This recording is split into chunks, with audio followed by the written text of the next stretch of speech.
What's up everybody, JayzTwoCents here, and I'd be lying if I said that this was the first time a memory company has decided to make peripherals. But today we're going to be talking about G.Skill's brand new Ripjaws gaming keyboard, specifically the KM780, which features Cherry MX RGB switches. Authentic Cherry MX, not the cheap Chinese Kale knockoffs like a lot of other brands have used. So today we're going to go ahead and see whether or not G.Skill made the right move by stepping into a new, very oversaturated arena. And then we'll see whether or not this guy actually deserves a spot on your desk. The new Z170 classified motherboard from EVGA features 8-phase PWM, 4-way SLI support, along with top-notch components to offer gamers and enthusiasts more of what they want. A badass motherboard with no compromises. Click the link below to learn more. Now, since I know that everybody's going to constantly ask which is better, this or the Corsair K70 RGB, and I just wanted to say this is not going to be a comparison video, but I will say that this has features that the Corsair does not, which in my mind makes this thing feel a little bit superior. Specifically, the non-RGB version of the K70 had USB pass-through, which was great. I liked using that. I could plug in my USB drives, have quick, easy access to USB. But when they did the RGB, I don't know if they did it to make it a price cut, but they removed that from the keyboard entirely. Well, fortunately, the G.Skill Ripjaws mechanical keyboard here brings that back, where we have not only USB pass-through, but also an analog microphone and headphone jack pass-through as well, right here on the back of the keyboard. This guy right here, there you go. You also have your BIOS polling switch on there, just like the K70 does, so that your keyboard is guaranteed to work in your BIOS and things like that. Now, it has all the standard features you would expect. Now, things that I'm just going to gloss over because every mechanical keyboard on the market pretty much features this now, which is, anti-ghosting, full end key rollover, that sort of thing. But I'm still very excited over the fact that this uses authentic German Cherry MX RGB switches in there. Now, the construction of this thing is very, very beefy. The whole top and wrapped around the front is protected by a brushed aluminum top plate on this thing. So obviously it's weighty, it's very, very sturdy. It's not going to bend or, I'm trying to bend it right now, look. There's very, very little flex in this thing. Now, the Ripjaws keyboard also features a lot of additional things going on here. You've got your G switches over here, you've got your macro switches, multiple profiles, of course your gamer lock, your brightness button, full media center controls, and a volume or slider on here, which is like a rolling switch, and with the actual visual indicator telling you what your volume level currently is, which is nice, because I don't want to have to click out of the game and adjust my volume in the control panel, and I sure as heck don't want to have to lean forward and turn the knob on my speakers, man. I'm way too fat and lazy for that. But anyway, you've got indicator right there of exactly what your volume level is, and of course a mute switch. Now, the wrist rest on this thing is rubberized, so that if you're a sweaty gamer, or you're gaming in a hot room like I do, your hands and your palms aren't gonna be slipping all over the place, and obviously it's removable. I personally don't like using wrist rests, so I'm gonna go ahead and set that aside, but it does also include a complete set of gamer keys for the Q, W, E, R, C, A, S, D, F, and G keys, which are very common keys used amongst FPS games. But the textures on these keys are a little different. They're angled also to make it a little bit easier so that your fingers don't slip. Like if you've ever slipped off of W and accidentally hit E or Q, which are usually interact buttons, you can sometimes mess up because you bumped the wrong key. It's very, very annoying. That's gonna keep you from slipping your finger off of W, which is very, very nice. But you've got a keycap puller located inside here as well. And this thing can snap on to the back of your keyboard so you don't lose the damn thing. It's really annoying when you switch out the keys and then maybe later you want to go back to more of a comfortable typing setup and you can't find the keys that you removed from your keyboard.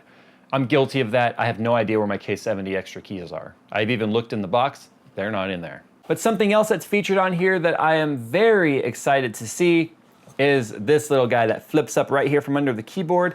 And this is a little wire retaining mechanism here so that you can snap your mouse wire into that. And now you have slack control on the amount of cable slack on your mouse, and it's always going to follow your keyboard. So if you move your keyboard around a lot on your desk like I do, you're always going to have the same amount of slack on your mouse. I think it's really annoying when the mouse wire is kind of off doing its own thing. This stupid little function right here, this little piece of plastic, is making me so excited about this keyboard. It's not even funny. All right, let's go ahead and do a quick demo of the software because obviously you can control the lighting on this thing. And let's do a typing test and then let's end with some final thoughts. Transition.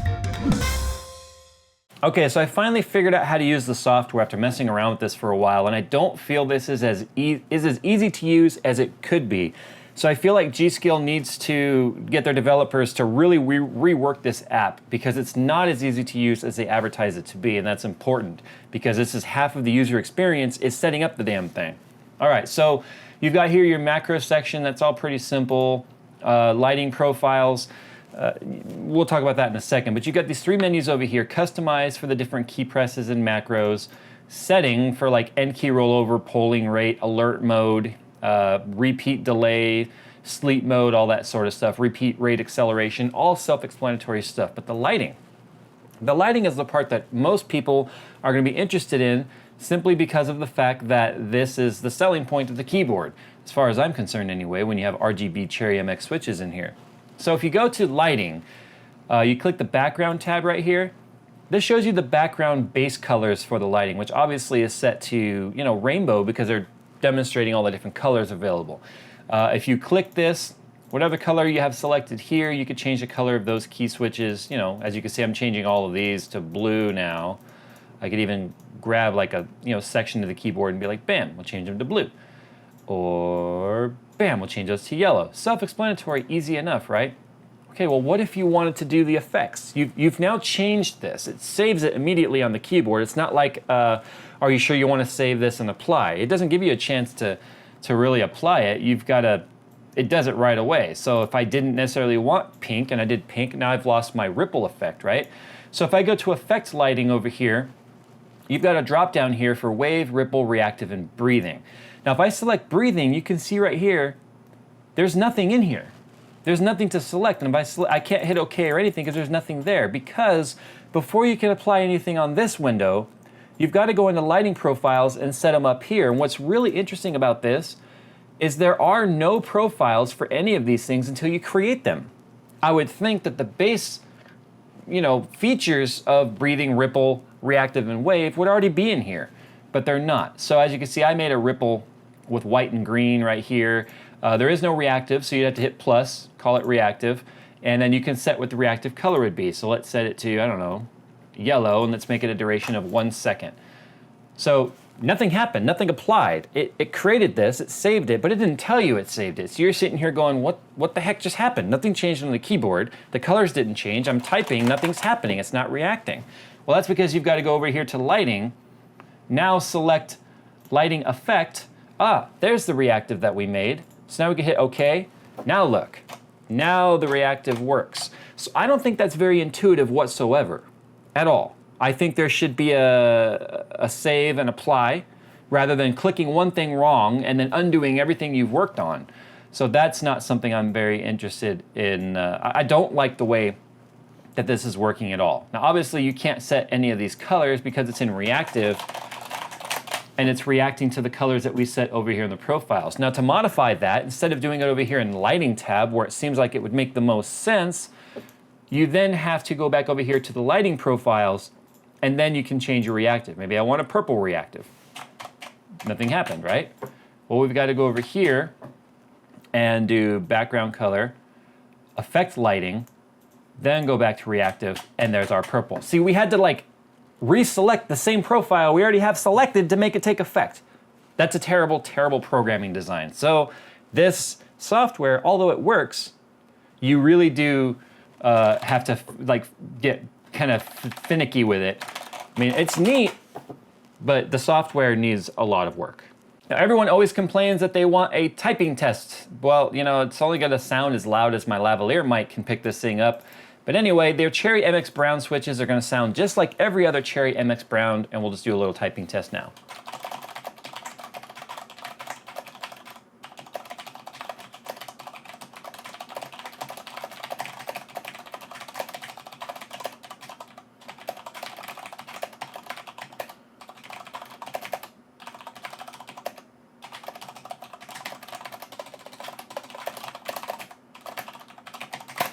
So I type, this is doing a typing test with these Cherry MX Browns. They sound just the same as any other Cherry MX Brown on the market, so this really is a pointless 30 seconds, but hey, I aim to please. Well, there you have it, guys, the KM780 Ripjaws keyboard from G.Skill. I think overall, the build quality of the keyboard is fantastic. It's got all the features I like, switches that I like. It's got all the macro keys on there that you could want, multimedia keys, volume keys, USB pass-through, audio pass-through, headphones pass-through, mic, all that stuff. But I really feel that the software is what really needs to be revamped and re-looked at with this keyboard. It honestly feels like the keyboard's physical aspects got all the attention and then the software was kind of an afterthought and sort of just thrown together. I don't feel it's very intuitive. There's no on-screen help. Yeah, there is technically a link to the manual within inside the software, but I think guiding people through the process is what really makes the user experience nice. I mean, I've dealt with most of the keyboards on the market, and it took me a good 20 minutes to figure out how to use this software. I couldn't figure out why things weren't saving. Why weren't the profiles taking effect? Where were the freaking profiles? Why did I have to make profiles for the default lighting profiles that were already existing? Like, it says breathing, it says ripple, it says reactive. Why did I have to make a profile for them when they're already there? Anyway, I think if they can get the software up to date and make the software a bit more user-friendly, then the keyboard to me is damn near perfect. At the end of the day though, I'm still going to use this keyboard probably primarily on Skunkworks for the simple fact of the USB pass-through. And then the fact that it also has microphone and headphone pass-through makes it easier for me to do testing too with analog stuff, so I don't have to keep reaching behind the computer on the test bench. I can start using Skunkworks easier for some headphone reviews and stuff like that. But anyway, we are going to be reviewing the complete line of the Ripjaws peripherals, including the mouse and the headsets. They have a 7.1, a true 7.1 gaming headset, as well as a Simulate 7.1, more of a Dolby headset. We'll be checking both of those out and doing complete tests on those. But anyway, guys, time to get the heck on out of here. I hope you've enjoyed today's video. Hope it's helped you in some way. That's always the point of these videos. And as always, I will see you in the next one.